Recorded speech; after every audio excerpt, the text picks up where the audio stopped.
Hello everyone, আশা করি সবাই আজকে ভালো আছেন। আজকে আমরা যাচ্ছি একটি দারুণ জায়গায়। আজকে আমাদের ডেস্টিনেশন হলো হোমনা থানার ঐতিহ্যবাহী জয়নগর। পুরো জার্নিটা কেমন হতে যাচ্ছে আর জয়নগরে কী কী দেখার আছে সব কিছু আপনাদেরকে ঘুরে দেখাবো এই ব্লকে। So let's go start.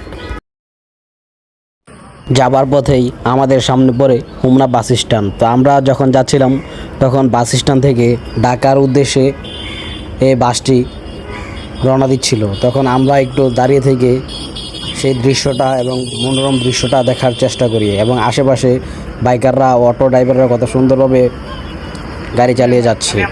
আমাদের মনটা আসলেই শান্ত হয়ে যায় এরকম দৃশ্য দেখে। রাস্তার দৃশ্য, আশেপাশের প্রকৃতি বাইকের পিছনে থেকে দেখে আসলেই মনটা জুড়িয়ে যায়। শহরের ব্যস্ততা ছেড়ে যখন আমরা হোমনার এই গ্রামীণ পথ ধরে এগোচ্ছিলাম, চারিপাশে সবুজ প্রকৃতি যেন মনটা জুড়িয়ে যাচ্ছিল। জয়নগরের এই রাস্তাটা কিন্তু বেশ সুন্দর, দুই পাশে গাছপালা আর শান্ত পরিবেশ। যারা একটু কোলাহলমুক্ত জায়গায় সময় কাটাতে চান তাদের জন্য এই চলার পথটা একটা দারুণ অভিজ্ঞতা। এখানে অনেক সুন্দর একটা মনোরম পরিবেশ দেখা যায়, যা মনটা আসলেই শান্ত হয়ে যায় এবং এরকম দৃশ্য দেখতে অনেক ভালো লাগে। আমরা আমাদের পুরো গ্যাং নিয়ে আমরা এই রাস্তা দিয়েই জয়নগরের উদ্দেশ্যে যাচ্ছিলাম। অবশেষে আমরা চলে এলাম জয়নগরে। ওয়াও, এখানকার পরিবেশটা আসলেই অন্যরকম।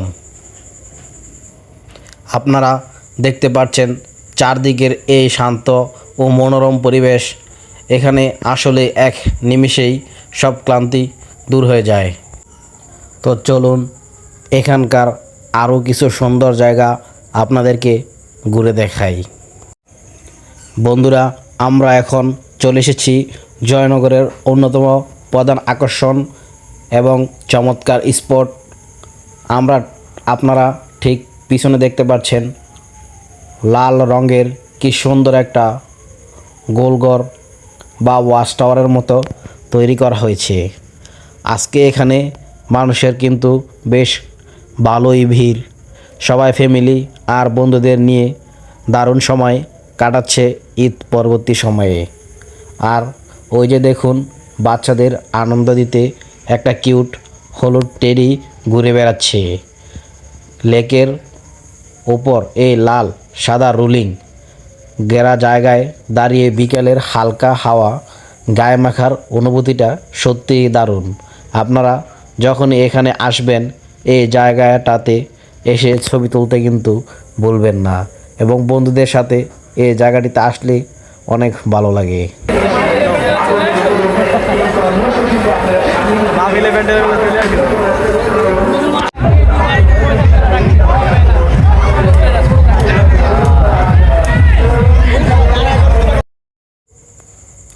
আমরা বন্ধুরা মিলে যখন মজিদছাড়ের এই বাগানবাড়ির ভিতর দিয়ে হাঁটছিলাম, চারিপাশে বিভিন্ন রকমের গাছ এবং পশু পাখির কত সুন্দর একটি মূর্তি তৈরি করে রেখেছে। বাচ্চারা দেখুন এটাতে উঠে খেলা করার জন্য প্রস্তুতি নিচ্ছে। আমরা এদিকে কিছু টিকটকার দেখছি, তারা টিকটক ভিডিও করছে এবং আমরা মজিদছাড়ের বাড়িটা সুন্দরভাবে পরিদর্শন করছি। অনেক সুন্দর হয়েছে এই বাড়িটা, দেখতে আসলে ভালো লাগে।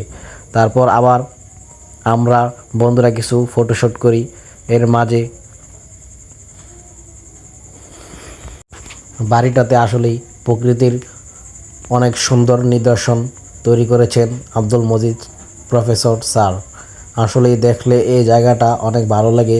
ঈদের ছুটির পর অনেক মানুষই এসেছে এই জায়গায়, প্রচুর ভিড় মানুষের জন্য, কোথাও সুন্দরভাবে যাওয়া যাচ্ছে না। আসলে বাচ্চারা এখানে আসছে খেলা করার জন্য। দেখুন বাচ্চারা এই ঘোড়ার পিঠে উঠেছে, তারা একটু আনন্দ নেওয়ার জন্য এবং ছবি তোলার জন্য। আমরাও এটা ঘুরে ঘুরে দেখছিলাম এবং আমাদের কাছেও ভালো লাগছে। এখানে একটা বিশাল বড় মার্কেট তৈরি হয়েছে। এই মার্কেটে বিভিন্ন রকমের পণ্য পাওয়া যায়। এই জায়গায় বাচ্চাদের জন্য ট্রেনের ব্যবস্থা করা হয়েছে, যেন বাচ্চারা এই ট্রেনে উঠে একটু আনন্দ অনুভব করতে পারে। মজিদ স্যার এই কাজটি অনেক ভালো করেছেন।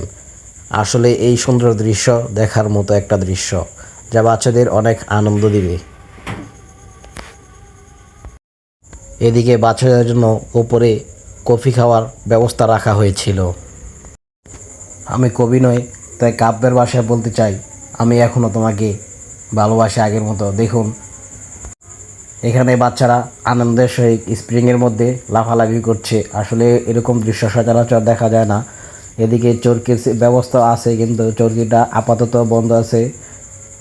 আমরা ঘুরে দেখছিলাম, দেখুন এই যে সুন্দর একটি ঝর্ণা সৃষ্টি করেছে, যা আসলেই অনেক ভালো লাগে দেখতে। তারপর আমাদের মধ্যে একজন গিয়ে ফটোশ্যুট করে, সায়ম ফটোশ্যুট করে, আমি আবার সাইডে দাঁড়িয়ে একটু ভিডিও করে নিই। পাশেই বাচ্চারা ছবি তুলছে, যে দেখুন আসলেই অনেক সুন্দর একটি দৃশ্য। আকাশটাও কি সুন্দরভাবে সেজে আছে। আমিও সাইডে গিয়ে একটু আমার চুলগুলো সুন্দর করে নিচ্ছি এবং পিছনে ব্যাকগ্রাউন্ডে এই জনাটাকে অ্যাড করে নিয়েছি, যেন দেখতে একটু ভালো লাগে।